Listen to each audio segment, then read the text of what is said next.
El aire en Aspen era tan puro y frío que casi dolía respirar, un lujo que Julián Castillo creía merecer.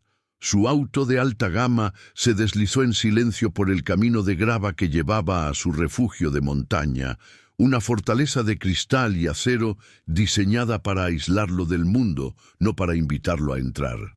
Afuera, la nieve reciente cubría los pinos, creando un paisaje de postal impecable, una extensión de la vida ordenada y controlada que él mismo había construido.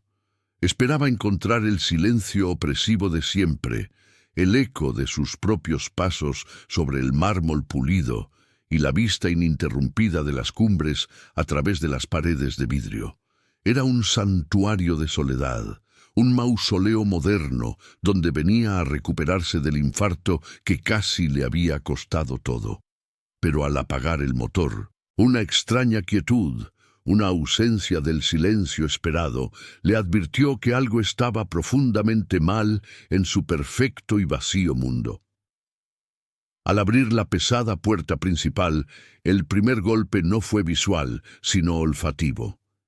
En lugar del aroma estéril de los productos de limpieza y el cuero de los muebles de diseño, lo recibió una oleada cálida de algo que olía a hogar. Un guiso casero, quizás con ajo y comino, olores que no habían profanado ese espacio en años. Sus ojos, acostumbrados a la perfección minimalista, se posaron de inmediato en la evidencia del desorden.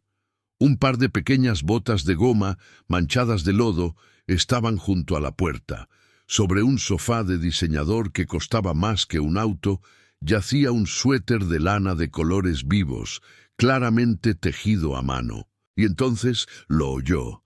El sonido inconfundible y cristalino de la risa de un niño, proveniente del ala oeste de la casa.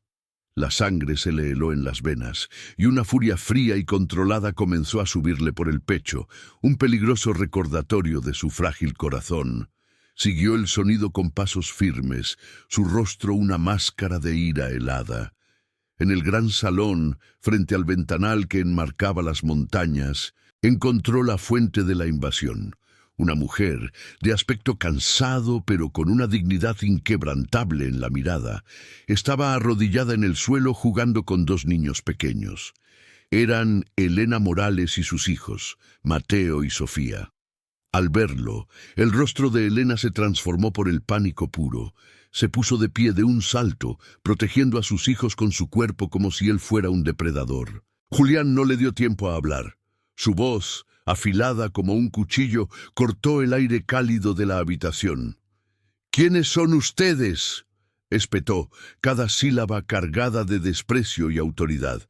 «Tienen 10 segundos para explicar qué hacen en mi casa antes de que llame a la policía y los haga arrestar por allanamiento». La amenaza flotó en el aire, tan pesada y fría como las montañas afuera. Elena balbuceaba una explicación incoherente sobre el frío y la desesperación, sus palabras ahogadas por el miedo mientras intentaba reunir a sus hijos. Mateo, el mayor, se aferraba a su pierna mirando a Julián con ojos desafiantes y asustados, pero fue la pequeña Sofía, de apenas 6 años, quien detuvo el tiempo. Ajena a la magnitud de la amenaza, se soltó de la mano de su madre y dio un par de pasos tímidos hacia el imponente hombre.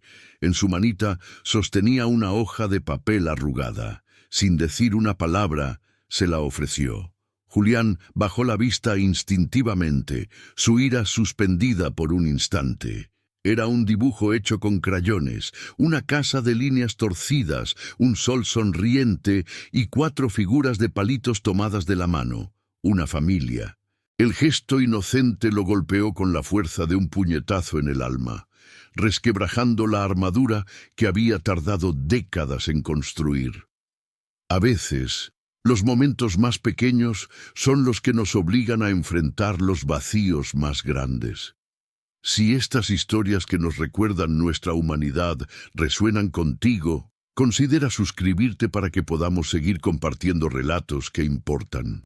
El dibujo infantil, con sus trazos torpes y su mensaje universal, colgó en el aire entre ellos, un frágil escudo contra la tormenta de furia de Julián. El magnate sintió cómo el hielo en sus venas se resquebrajaba, no con calor, sino con una confusión punzante.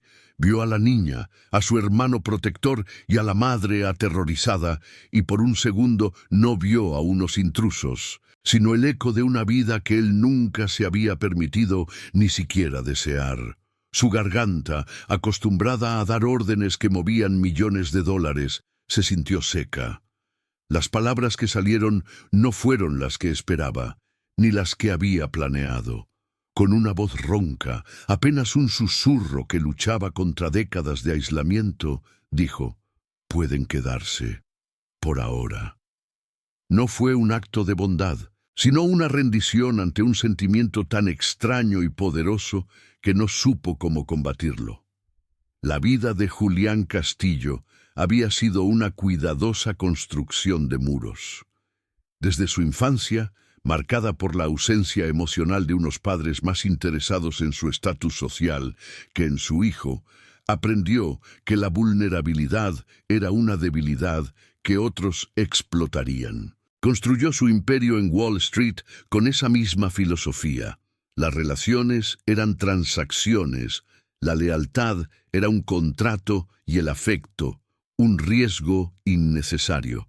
Su divorcio, años atrás, no había sido un drama pasional, sino la disolución de una sociedad de negocios que le costó la mitad de su fortuna y reforzó su creencia de que el corazón era un mal activo. El infarto no fue solo un fallo de su cuerpo, sino de su sistema. Lo obligó a detenerse y, en el silencio forzado de su recuperación, el eco de su soledad se volvió ensordecedor. Elena, por su parte, sentía el alivio como una ola que la dejaba sin aliento, pero inmediatamente después llegaba la marea de la vergüenza y el miedo. Recordaba con una claridad dolorosa los meses que siguieron a la muerte de su esposo, un obrero de la construcción que cayó de un andamio. La indemnización fue una miseria burocrática que se perdió en deudas médicas. Perdió su trabajo como limpiadora en un hotel y finalmente el pequeño apartamento que llamaban hogar.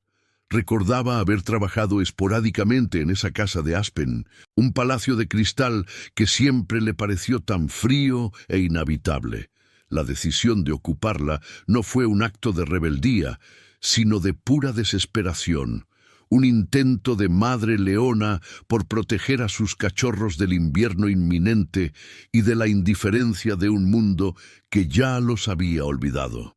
Los primeros días fueron de una tensión casi insoportable. Julián los observaba desde la distancia, como un zoólogo estudiando una especie desconocida en su hábitat cuidadosamente controlado. El silencio opresivo de la casa fue reemplazado por el susurro de pequeños pies sobre el mármol. El aroma a guiso de lentejas que se aferraba a las cortinas de lino y el sonido ahogado de las risas de Sofía durante un juego improvisado. Veía cómo Elena convertía un rincón de su minimalista sala de estar en un fuerte de mantas y cojines de diseño, y sentía una extraña mezcla de irritación y una curiosidad que no se atrevía a admitir. Esos pequeños actos de vida, de calor y de desorden, eran una profanación a su santuario, pero también la primera señal de algo que no sabía que le faltaba. Una tarde, mientras leía un informe financiero que ya no le interesaba, vio a Mateo sentado en el suelo, tratando de arreglar una pequeña figura de acción con un trozo de alambre que había encontrado en el jardín. La concentración en el rostro del niño, su ceño fruncido y la forma en que sus pequeñas manos trabajaban con una precisión obstinada, le recordaron a sí mismo a esa edad, desmontando un viejo reloj en el sótano de su casa, el único lugar donde se sentía en paz. Por un instante, el muro entre el magnate y el niño se disolvió. No vio a un intruso, sino un reflejo de su propia infancia solitaria. No se movió ni dijo nada, pero algo dentro de él se desplazó, una pieza de un rompecabezas emocional que llevaba décadas sin encajar. Elena vivía cada día con el corazón en un puño, esperando el momento en que la frágil tregua se rompiera. Limpiaba la casa con un esmero casi febril, intentando hacerse indispensable, invisible, tratando de pagar con trabajo una deuda de gratitud que la ahogaba. Cada vez que Julián entraba en una habitación, ella contenía la respiración, enseñando a sus hijos a hablar en susurros, a jugar sin hacer ruido. El miedo a ser expulsados de nuevo al frío era un compañero constante, una sombra que se cernía sobre cada comida caliente y cada noche segura bajo ese techo. Es en esos momentos de pura incertidumbre donde las historias nos conectan. Si crees en el poder de estos relatos que nos recuerdan nuestra fragilidad compartida, tu suscripción nos ayuda a seguir dándoles voz. El punto de inflexión no llegó con un gran gesto, sino con el aroma de tortillas recién hechas. Una noche, el olor familiar y reconfortante llegó hasta el estudio de Julián, atrayéndolo como un faro en la niebla. Se detuvo en el umbral de la cocina y los observó. Estaban sentados a la gran isla de mármol, un espacio diseñado para cócteles y cenas de gala, ahora convertido en una humilde mesa familiar. Mateo le contaba a su hermana una historia fantástica mientras Elena les servía la cena, sonriendo con un cansancio que no lograba opacar el amor en su mirada. Julián sintió una punzada de algo que no reconoció al principio. Era envidia. Envidia de su sencillez, de su conexión, de esa riqueza que no se podía comprar. Elena lo vio de pie en la sombra, una figura solitaria en su propia casa. El pánico inicial dio paso a un impulso de compasión. Con manos temblorosas sirvió un plato más y sin levantar la vista lo colocó en el extremo vacío de la isla. No dijo nada, pero la invitación era clara. Julián sintió una guerra dentro de sí. Su instinto, forjado en décadas de autoprotección, le gritaba que se diera la vuelta, que mantuviera la distancia, que no cruzara esa línea. Pero su corazón, ese órgano traicionero que casi lo había matado, latía con una extraña insistencia, pidiendo algo más que solo sangre para seguir funcionando. A veces, el paso más difícil es el que nos saca de la soledad que nosotros mismos construimos.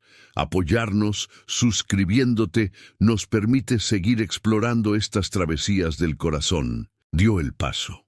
Se sentó, rígido e incómodo, en un taburete que le había costado una fortuna, pero en el que nunca se había sentido tan fuera de lugar. El silencio era denso, solo roto por el sonido de los cubiertos. Entonces Mateo, con la inocencia de sus 10 años, le hizo una pregunta sobre las estrellas que se veían a través del ventanal. Julián, que conocía las constelaciones por sus viajes en yate, empezó a explicarle. Sofía lo escuchaba con los ojos muy abiertos y, en medio de la explicación, soltó una pregunta tan absurda y divertida que Mateo estalló en una carcajada.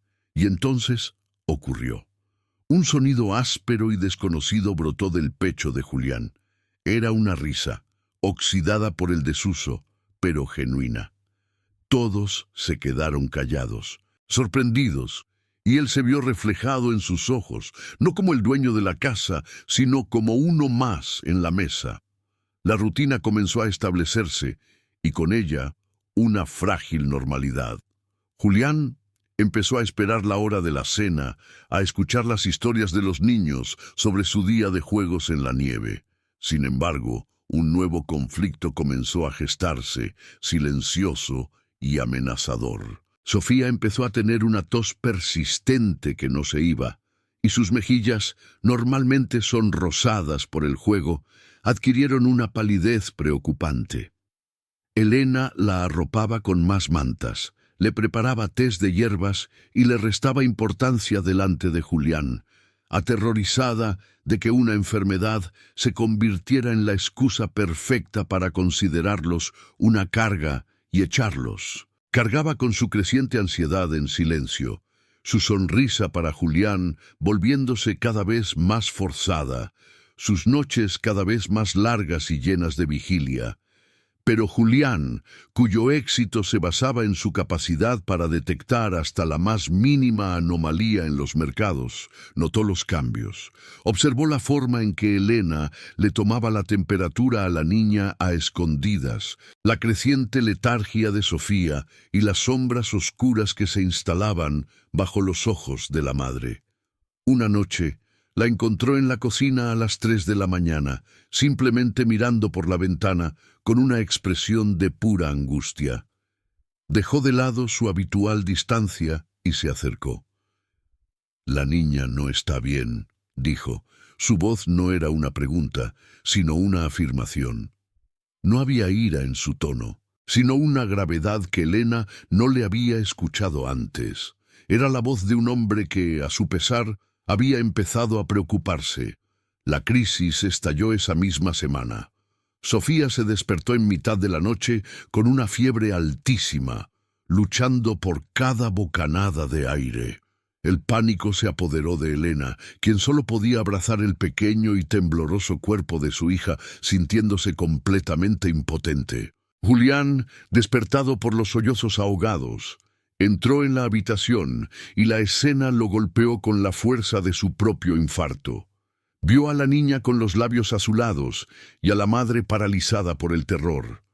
En ese instante, el hombre de negocios calculador y frío tomó el control. Sin dudar, levantó a Sofía en brazos, la envolvió en una manta y mirando a Elena con una autoridad absoluta, ordenó: «Vamos al hospital, ahora». Su miedo a la vulnerabilidad fue eclipsado por un miedo mucho mayor, el de perder esa pequeña luz que había comenzado a iluminar su mundo vacío.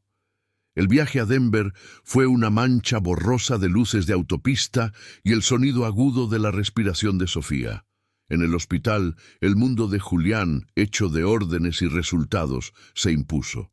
No esperó en la sala de emergencias. Su teléfono se convirtió en una extensión de su voluntad, una herramienta con la que doblegaba la burocracia y la indiferencia.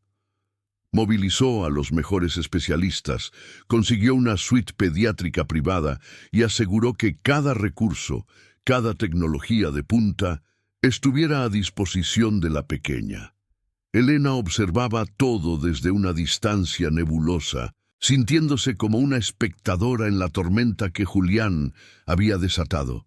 Veía a este hombre que semanas atrás la había amenazado con la ruina, luchar por la vida de su hija con la misma ferocidad con la que había construido su imperio.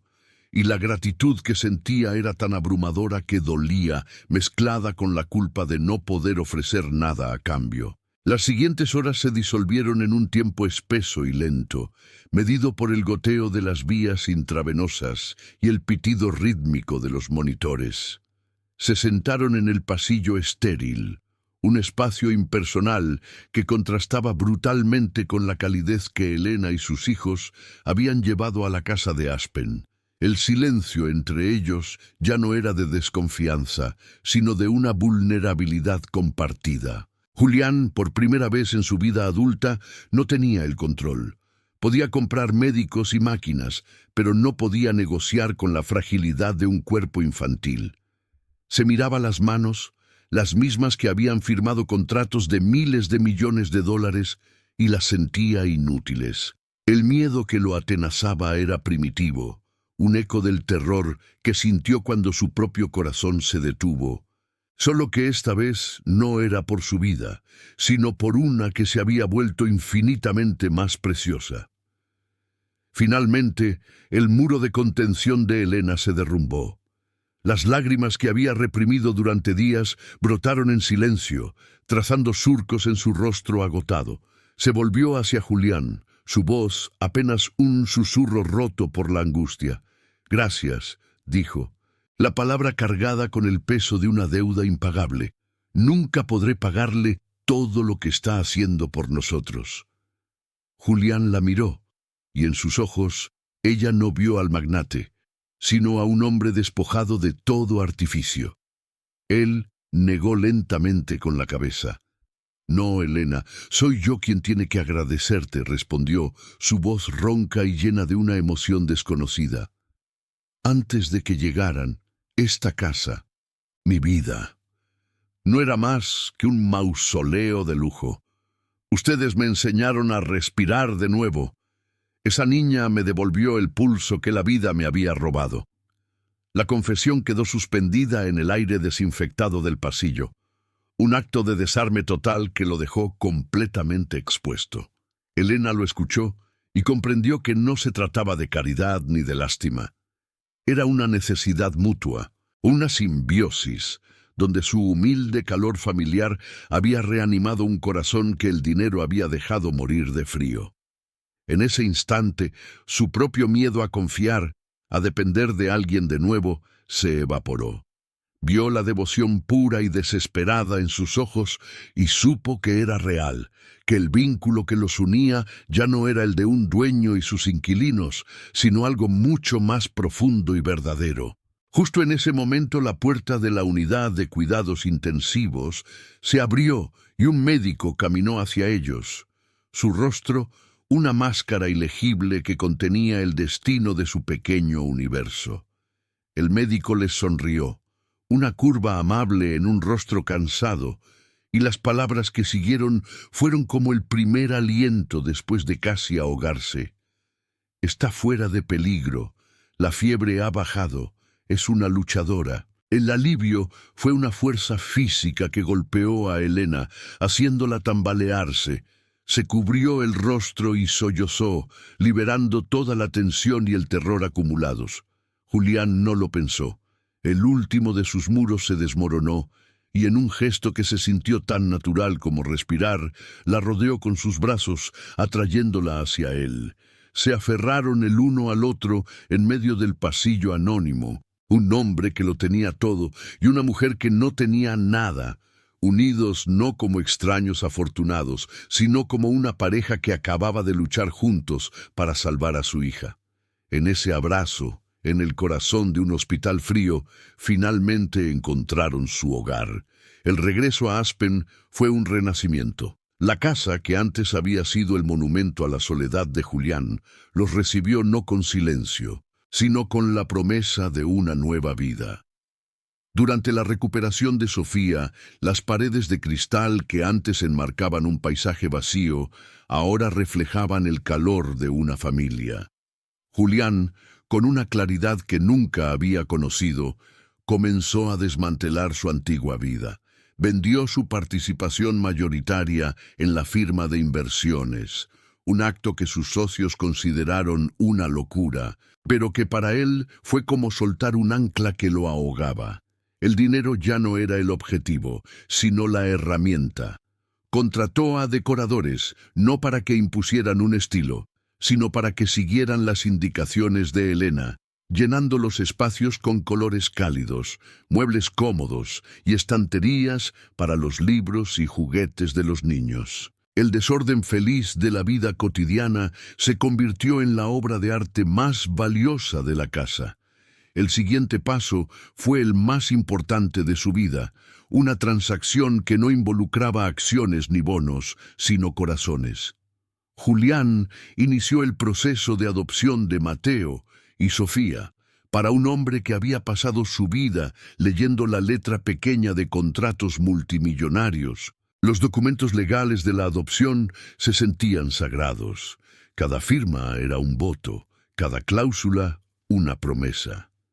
Elena estuvo a su lado en cada paso, su mano a menudo encontrando la de él, una alianza silenciosa forjada en el miedo y la esperanza.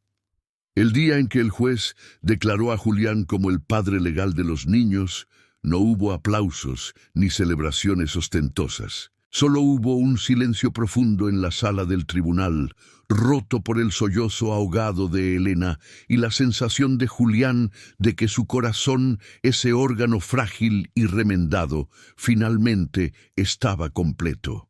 Por primera vez se sentía verdaderamente rico.